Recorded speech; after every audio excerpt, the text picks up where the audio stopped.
Welcome back to all India Jagan channel. நீங்கள் இந்த video பார்க்குற நீங்கள் கவனமாக பாருங்கள். இந்த வீடியோவில் நான் சொல்கிறத ஒன்றுத்தையும் எழுதி வச்சுக்கோங்க.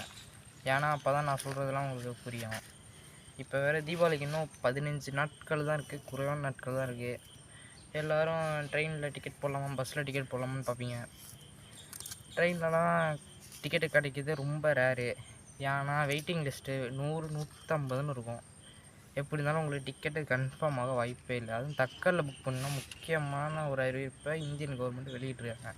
அது என்னன்னு நான் சொல்கிறேன், தெளிவாக நோட் பண்ணிக்கோங்க. இப்போ நீங்கள் ட்ரெயினில் டிக்கெட் பண்ணுறீங்கன்னா ஆதார் கார்டு அவசியம்.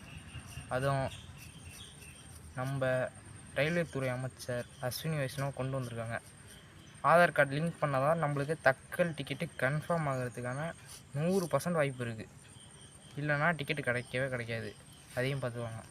இப்போ ரீசெண்டாக வந்த நியூஸ் என்னென்னா, ஐஆர்டிசி அக்கௌண்ட்டு 1 இல்லை 100 இல்லை மொத்தம் 2.5 கோடி ஐஆர்டிசி ஃபேக் அக்கௌண்ட்டை ரிமூவ் பண்ணியிருக்காங்க. எதனாலனா, ஏன்னா ஏஜென்ட்டுகள்லாம் டக்குன்னு தக்கல் டிக்கெட் ஓப்பன் ஆனோன்னு மொத்தமாக புக் பண்ணிடுறாங்க. அது ஒரு காரணமாக வச்சுட்டு தான் ஃபேக் அக்கௌண்ட்லாம் ரிமூவ் பண்ணிட்டாங்க. அதுவும் ஆதார் கார்டு சிலது இழைக்காமல் இருக்கிறதுனால முக்கியமான காரணமே ஆதார் கார்டு லிங்க் பண்ணாமல் இருந்தீங்கன்னா உங்களோட அக்கௌண்ட் வந்து பர்மனெண்ட்டாக டெலீட் பண்ண வாய்ப்பு இருக்குது. அதையும் பார்த்துக்கோங்க. அப்புறம் வந்து தீபாவளிக்கு ஆம்னி பஸ்லாம் புக் பண்ணிங்கன்னா 2000 3000 வரைக்கும் போகும். சிலது 5000 வராது, மேக்ஸிமம் 2000-3000 வரைக்கும் போகும். அது தூரத்தை பொறுத்து அவங்க ரேட் சூஸ் பண்ணுவாங்க. அதையும் நீங்கள் பார்த்துக்கோங்க. ஐஆர்டிசியில் வெயிட்டிங் லிஸ்ட்டு மேக்ஸிமம் ஒரு 10க்குள்ளே இருந்தால் உங்களுக்கு கன்ஃபார்ம் ஆகும், இல்லைனா ஆகாது. அந்த ஐஆர்டிசி அக்கௌண்ட்டை எப்படி யூஸ் பண்ணணும், அப்புறம் எப்படி புக் பண்ணணும் அதெல்லாம் நான் சொல்கிறேன். மேக்ஸிமம் நீங்கள் ஸ்லீப்பரில் புக் பண்ணி போகிறீங்கன்னா 15 நிமிஷத்துக்குள்ளே நீங்கள் ஆதார் கார்டை லிங்க் பண்ணியிருக்கணும், இல்லைனா புக்கிங் ஆகாது.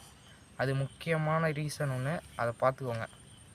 நான் சொல்கிறத கவனமாக கேட்டுக்கோங்க. ஆதார் கார்டை ஐஆர்டிசி அக்கௌண்ட்டோட லிங்க் பண்ணியிருக்கவங்களுக்கு தான் ஃபஸ்ட்டு உரிமை, இல்லைன்னா டிக்கெட்டு கேன்சல் ஆக வாய்ப்பு இருக்குது. நீங்கள் நார்மலாக ஸ்டேஷனுக்குள்ளே போய் புக் பண்ணதுனாலும் ஆதார் கார்டு எடுத்துகிட்டு போங்க கட்டாயமாக கையில். எப்போதுமே அது உங்களுக்கு ஒரு எவிடன்ஸ் மாதிரி யூஸ் ஆகும். அதை நீங்கள் பார்த்துக்கோங்க, ஓகேவா? நீங்கள் முதல்ல ரிசர்வ் பண்ணுறதுக்கு 15 நிமிஷத்துக்குள்ளே ஆதார் கார்டு லிங்க் பண்ணியிருந்தால் தான் ஜென்ரல் நார்மலாகவே ஸ்லீப்பரில் புக் பண்ணி போகலாம் ஆதார் கார்டு அவசியம். அதை நீங்கள் புரிஞ்சுக்கோங்க. இப்போ ஐஆர்டிசியில் டிக்கெட்டு கிடைக்காது, ஆம்னி பஸ்ஸில் விலை கூட, எப்போரா ஊருக்கு போகிறதுன்னு நீங்கள்லாம் நினச்சிட்ருப்பீங்க.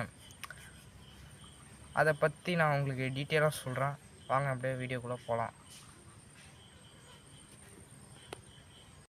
முதல்ல உங்கள்கிட்ட கூகுள் ப்ளே ஸ்டோரை ஓப்பன் பண்ணிவிட்டு டிஎன்எஸ்டிசி அதுனா ஒரு ஆப் இருக்கும். அது நம்ம தமிழ்நாடு கவர்மெண்ட்டு தான் அதை ஓப்பன் பண்ணாங்க அப்ரூவலோட. அது என்னதுன்னா, நம்ம எஸ்சிடிசி பஸ் இருக்குல்ல, அதில் எப்படி புக் பண்ணலான்னு பார்க்கலாம். தீபாவளி நேரத்தில் உங்களுக்கு 100% டிக்கெட் கிடைக்க வாய்ப்பு இருக்குது. ப்ரைஸும் ரொம்ப ரொம்ப கம்மி. தக்கலில் கூட உங்களால் புக் பண்ண முடியாது, இதில் அழகாக புக் பண்ணிட்டு போயிடலாம். அந்த ஆப்பை ஓப்பன் பண்ணிவிட்டு லாங்குவேஜ் கேட்கும், லாங்குவேஜை கொடுத்துக்கோங்க. லாங்குவேஜை கொடுத்துட்டு கெஸ்ட்டுன்னு இருக்கும், கெஸ்ட்டை ஓப்பன் பண்ணி உங்கள் யூசர் ஐடி பாஸ்வேர்டு எப்படி க்ரியேட் பண்ணுறது அதெல்லாம் நான் அடுத்த வீடியோவில் சொல்கிறேன். இப்போ வந்து இந்த பஸ்ஸுக்கு புக்கிங் ஆப் தான் ஃபுல்லாக, புக்கிங் இன்ஃபர்மேஷன் தான் இந்த வீடியோவில் ஃபுல்லாகவே நான் சொல்ல போகிறது. முதல்ல நீங்கள் என்ன பண்ணுங்கள், அந்த இதை ஓப்பன் பண்ணிக்கோங்க. ஓப்பன் பண்ணிட்டு லாங்குவேஜ் செலக்ட் பண்ணிக்கோங்க. நான் வந்து தமிழை செலக்ட் பண்ணிக்கிட்டேன். தமிழை செலக்ட் பண்ணோன்னா என்ன ஊர்லேருந்து என்ன ஊருன்னு சூஸ் பண்ணிக்கிறேன். நான் சென்னையிலேருந்து திருவாரூர் வரைக்கும் ட்ராவல் பண்ண போகிறேன். சென்னை கிளாம்பாக்கத்துலேருந்து நான் திருவாரூர் வரைக்கும் சர்ச் பண்ணிக்கிறேன்.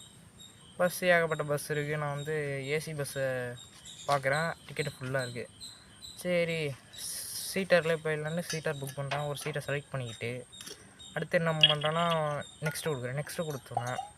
உங்கள் நேமு, வயசு, அப்புறம் ஜெண்டர் என்னென்னு கேட்கும். அப்புறம் வந்து ஐடி ப்ரூஃபுக்காக ஆதார் கார்டு இருந்தால் ஆதார் கார்டு யூஸ் பண்ணுங்கள், இல்லைனா ஓடிஐடி இருந்தால் ஓடிஐடி யூஸ் பண்ணுங்கள்.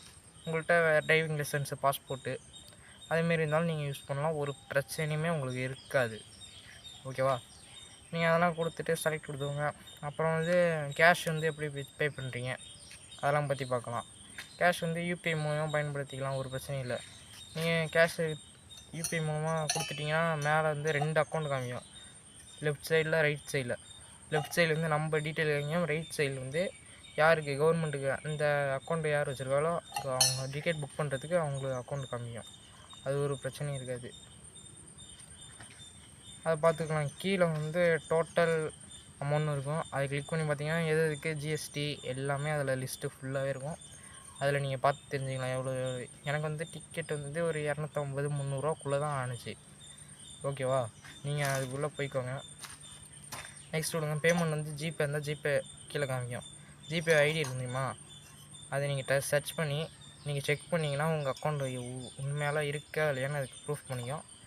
அதை கொடுத்து நீங்கள் கிளிக் பண்ணிக்கோங்க. ஒரு 10 நிமிஷம் ஆகும் மேக்ஸிமம். 10 நிமிஷம் ஆகும். அதுக்கப்புறம் நீங்கள் ஜிபேயில் பாஸ்வேர்டு போட்டு நீங்கள் காசை டெபிட் பண்ணிடலாம் அந்த அக்கௌண்ட்டுக்கு.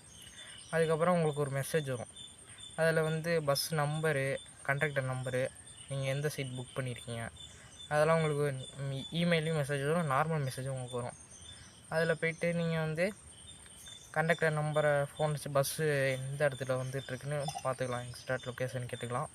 ஒரு பிரச்சனையும் இருக்காது உங்களுக்கு. அப்புறம் வந்து நீங்கள் அந்த ஆப்புக்குள்ளே போய்ட்டு டிக்கெட்டை கேன்சல் பண்ணுறோம் கேன்சல் பண்ணிக்கலாம். அந்த வசதியும் அதில். உங்கள் டிக்கெட் கன்ஃபார்ம் ஆகிட்டா உங்கள் டிக்கெட்டை செக் பண்ணணும்னா ஃபஸ்ட்டு பிஎன்ஆர் நம்பரை போட்டுக்கோங்க. அதிலே டிக்கெட் செக்கிங்னு ஒரு ஆப்ஷன் இருக்கும். அதில் போய்ட்டு பிஎன்ஆர் நம்பரு, உங்கள் மொபைல் நம்பரு, உங்களோட இமெயில் ஐடி போட்டு செக் பண்ணிக்கோங்க. செக் பண்ணோன்னா கன்ஃபார்ம் ஆகிடும், டிக்கெட்டு ஷோ ஆகும். அதை நீங்கள் டவுன்லோட் பண்ணணும், டவுன்லோட் போட்டு வச்சுக்கலாம். இல்லை ஸ்க்ரீன்ஷாட் கூட போட்டு வச்சுக்கலாம். ஓகேவா, இதோட இந்த வீடியோ பிடிச்சிருந்தா ஒரு லைக் பண்ணிட்டு ஷேர் பண்ணிவிட்டு கீழே கமெண்ட் பண்ணிட்டு அப்படியே நம்ம சேனலை சப்ஸ்கிரைப் பண்ணி வச்சுக்கோங்க.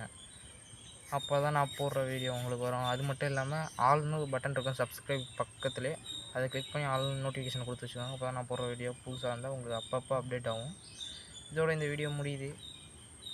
டாட்டா, பாய் பாய், see ya.